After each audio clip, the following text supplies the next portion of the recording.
CTET के उन बच्चों के लिए है जो एग्जाम देने जा रहे हैं और ट्रेवल को नहीं पढ़ा है। यात्रा से जो क्वेश्चन एनसीईआरटी में पूछे जाते हैं वो सुपर फास्ट में 10 मिनट के अंदर देख लेना है कि केरल में किस तरीके की यात्राओं का वर्णन होता है, उत्तराखंड में, हिमाचल प्रदेश में, जम्मू कश्मीर में, यहाँ तक कि कर्नाटक से लेकर अलग अलग जगह से यात्रा से क्वेश्चंस आते हैं।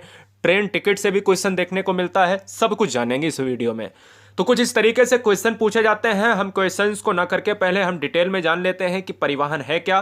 क्या आपको पता है कि पहले क्वेश्चन का आंसर क्या होगा? क्या आपको पता है दूसरे क्वेश्चन का आंसर क्या होगा? तो आइए हम जानेंगे लास्ट में इन क्वेश्चंस का आंसर। देखिएगा, परिवहन के मुख्यतः तीन प्रकार के साधन हैं। याद रखिएगा, सड़क परिवहन है, सड़क के द्वारा यात्रा करना। जल परिवहन है, जल के द्वारा यात्रा करना। वायु परिवहन है और वायु मार्ग के द्वारा यात्रा करना, यानी वायुयान से यात्रा करना। तीन चीजें जो हर बच्चे को पता है। यात्रा क्या है? एक सेकेंड में आपको बता देते हैं। एक स्थान से दूसरे स्थान पर जाना यात्रा कहलाता है। हर बच्चे को पता है। यात्रा करने के लिए अलग अलग साधनों का प्रयोग किया जाता है, जैसे बस, गाड़ी, स्कूटर, रेल, जहाज आदि। ये तो क्वेश्चन यहां से आएगा नहीं, लेकिन यहां से क्वेश्चन आपको देखने को मिलेगा, लेकिन यहां से क्वेश्चन देखने को मिलेगा और यहां से क्वेश्चन देखने को मिलेगा। तो आइए जानते हैं दोस्तों कि यात्रा के लिए हम कौन कौन से साधन प्रयोग करते हैं। तो सबसे पहले लद्दाख से क्वेश्चन जब एनसीईआरटी का शुरू होता है तो बच्चा कंफ्यूज हो जाता है। तो लद्दाख में यात्रा का साधन क्या है, आइए जानते हैं। देखिएगा, लद्दाख में आप ये चित्र देख रहे हो। लद्दाख में ट्राली यानी रस्सी से बना झूला का प्रयोग करके स्कूल जाया जाता है। हम स्कूल के बारे में थोड़ा जान लेते हैं, क्योंकि क्वेश्चन सीटेट में स्कूल से यात्रा के बारे में बड़े पूछे जाते हैं कि लद्दाख में किससे यहां पर स्कूल जाया जाता है, बच्चे किससे आखिर स्कूल जाते हैं, टीचर जो है, अध्यापक गण, अध्यापिकाएं जो हैं वो किससे स्कूल जाती हैं। तो ट्राली से जो है, यानी तारों पर जो ट्राली होती है, वो रस्सी से बना झूला होता है, या रस्सी हो या तार हो, वहां से जो है एक स्थान से दूसरे स्थान से जाते हैं। कहां पर? लद्दाख में। आइए केरल में जानते हैं। केरल में जो यात्रा करने का तरीका है, वो केरल में पानी को पार करने के लिए, स्कूल जाने के लिए बल्लम यानी लकड़ी की बनी छोटी नाव का प्रयोग करते हैं। और क्वेश्चन में आ जाए कि लकड़ी की छोटी नाव को केरल में क्या कहा जाता है? बल्लम कहा जाता है। एग्जाम में हर बार सीटेट की शिफ्ट में आता है, आपकी शिफ्ट में एग्जाम में देखने को मिलेगा। तो बल्लम जो है भैया वो केरल में यूज होता है। और क्या है? एक छोटी सी नाव है जिस पर बैठकर पानी को पार किया जाता है, एक तरफ से दूसरी तरफ जाया जाता है और स्कूल बच्चे यहां से जाते हैं। किसमें? बल्लम में। बल्लम क्या है? लकड़ी की बनी छोटी नाव है और कहां पर पाई जाती है? केरल में पाई जाती है। आइए यात्रा के बारे में, असम के बारे में विवरण जान लेते हैं। असम में वर्षा बहुत अधिक होती है। यानी दोस्तों, असम में वर्षा बहुत अधिक होती है। आपको देखिएगा, यहां पर आपको चित्र दिख रहा होगा, यहां पर बच्चे स्कूल जा रहे हैं। यहां पर क्या होता है? वर्षा अधिक होती है तो आपको पता होना चाहिए कि बच्चे स्कूल तो जाएंगे, तो एक स्थान से दूसरे स्थान तक जाने के लिए बांस से बने पुल का उपयोग किया जाता है। यह बांस का बना पुल है, ये अभी बांस का बना पुल है। ज्यादा डगमगाता हुआ होता है तो यहां पर एक छोर से दूसरे छोर पर बांस बांध के रस्सी बांध दी जाती है और बच्चे धीरे धीरे पार करते हैं, क्योंकि स्कूल तो जाना ही जाना है। बांस के बने पुल हल्के होते हैं और आसानी से बच्चे को पार करा देते हैं। इसलिए असम में वर्षा ज्यादा होने के कारण बच्चे स्कूल जो जाते हैं वो बांस से बने पुल का उपयोग करते हैं। तो क्वेश्चन में आ जाए कि बांस से बने पुल का उपयोग किस राज्य में किया जाता है? तो असम में। हमने पहले क्वेश्चन में और दूसरे क्वेश्चन में आपको बताने की कोशिश करी थी कि इसमें से कौन सा आंसर होगा। तो आइए जान लेते हैं उनका आंसर और लास्ट में उन क्वेश्चंस को बहुविकल्पी में कर भी लेंगे। सबसे सस्ता साधन कौन सा है यात्रा का? जलमार्ग जो है सबसे सस्ता साधन है। यदि लंबी दूरी की यात्रा करनी हो तो सामान की मात्रा लाना और ले जाना अत्यधिक सस्ता होता है।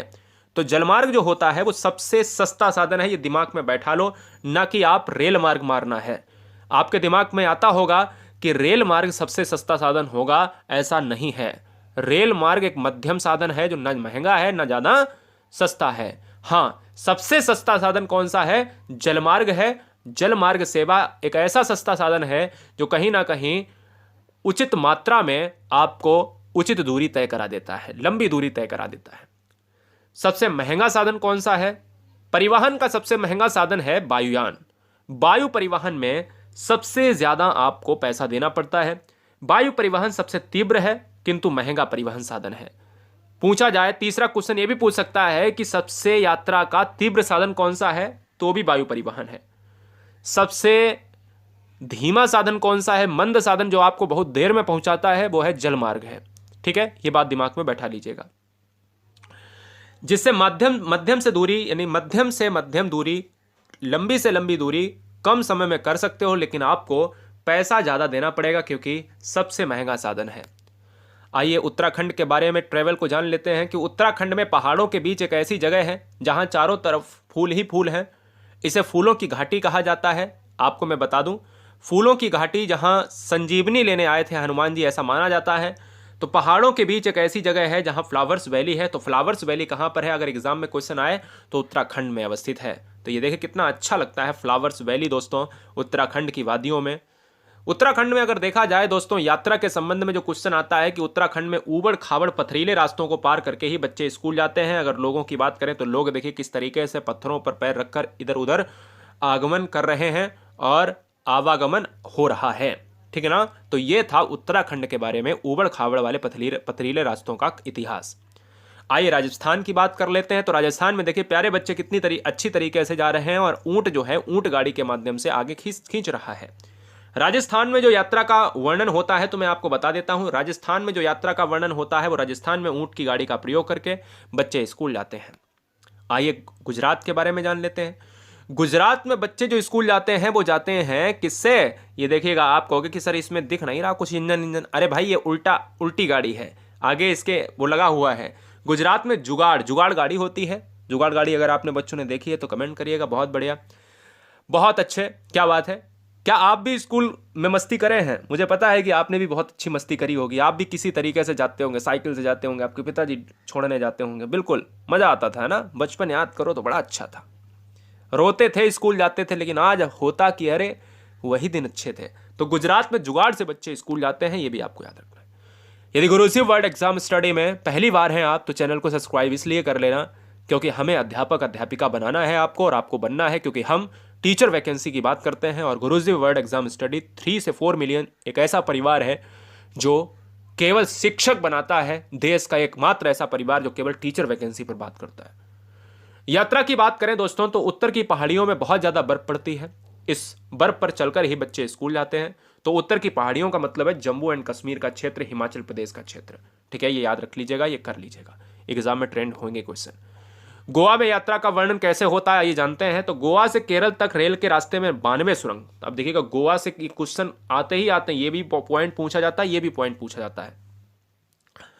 क्वेश्चन में स्टेटमेंट में हर बार आता है, ये हर शिफ्ट में आएगा। गोवा से केरल तक के रेल रास्ते में कितनी सुरंगें पड़ती हैं और कितने पुल बनाए गए हैं। तो जब आए तो 92 सुरंग पड़ती हैं और 2000 पुल बनाए गए। ऑप्शन नंबर ए स्टेटमेंट में कहे 90 सुरंगें हैं, 3000 पुल हैं, स्टेटमेंट गलत। 92 सुरंग हैं, 4000 पुल हैं, स्टेटमेंट गलत। 92 सुरंगें हैं, 2000 पुल हैं, स्टेटमेंट सही। समझ में आया? तो ये आपको याद रखना है। और ये पुल पश्चिमी घाट को पार करते हुए जाते हैं। पश्चिमी घाट समझ रहे हो ना, पश्चिमी घाट ये होता है, पश्चिमी घाट, ये वाला पश्चिमी घाट कहलाता है। ये वाला क्या है, पश्चिमी घाट कहलाता है।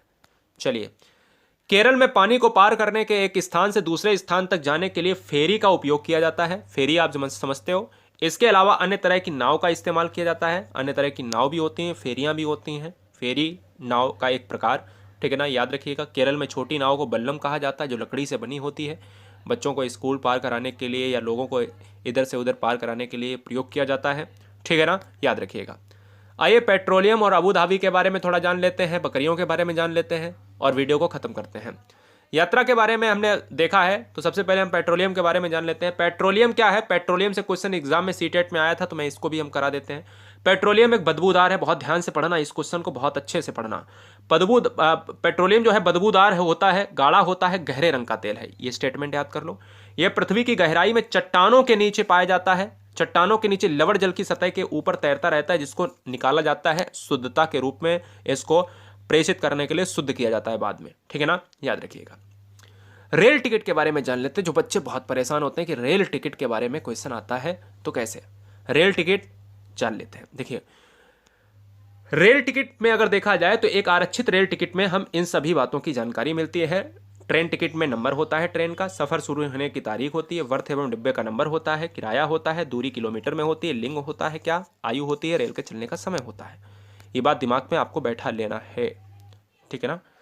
बहुत बढ़िया। कहाँ से कहाँ तक जाना है, कितनी दूरी है, कौन सा दिन है, ट्रेन टिकट नंबर होता है, हैप्पी जर्नी लिखा होता है, सब कुछ होता है, ये आपको याद रखना है। गाजी खान के बारे में जान लेते हैं। गाजी खान क्या है? गाजी खान यह जगह पहले भारत में स्थित थी, परंतु भारत में पाकिस्तान के बंटवारे के बाद अब यह पाकिस्तान में अवस्थित है। गाजी खान कहां पर है? पाकिस्तान में। अबू धाबी के बारे में जान लीजिएगा। अबू धाबी एक रेगिस्तानी इलाका है और इसके पास के देश भी रेगिस्तानी इलाके में ही पड़ते हैं। यहाँ रेत ही रेत पाई जाती है, वह भी अलग अलग रंगों में। क्या है? वह भी अलग अलग रंगों में पाई जाती है। ये बात आप दिमाग में बैठा लो, बहुत अच्छा नज़ारा होता होगा। देखिए, चलो, अबू धाबी जैसे सफ़ेद, भूरा, पीला, लाल या काला, जहाँ रेत के बने पहाड़ भी पाए जाते हैं, रेत के जिन्हें रेत का टीला कहा जाता है। देख कितने अलग रंग, कितने लोग आते होंगे घूमने के लिए, ट्रैवलिंग करने के लिए। अबू धाबी में पेट्रोल बहुत अधिक मात्रा में पाया जाता है, इसलिए यहाँ पेट्रोल पानी से भी सस्ता है। क्या बात है, अबू धाबी में पेट्रोल पानी से भी सस्ता है। चलिए आइए जानते हैं थोड़ा सा बकरियों के बारे में, और फिर हम करेंगे क्या, फिर हम करेंगे 2 क्वेश्चन ये वाले।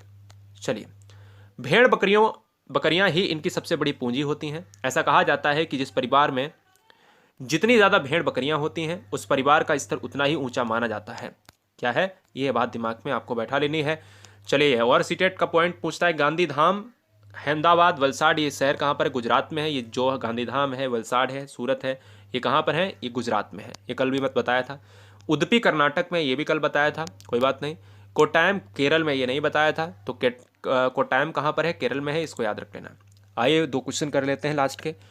यातायात का सबसे महंगा साधन कौन सा है? तो यातायात का सबसे महंगा साधन है, कौन सा है बताइए? सबसे महंगा साधन है वायु परिवहन है। ठीक है, क्या है? वायु परिवहन है। यातायात का सबसे सस्ता साधन कौन सा है? तो यह है जल परिवहन है। आंसर हमारा डी लॉक हो जाएगा। उम्मीद है इस वीडियो को आपने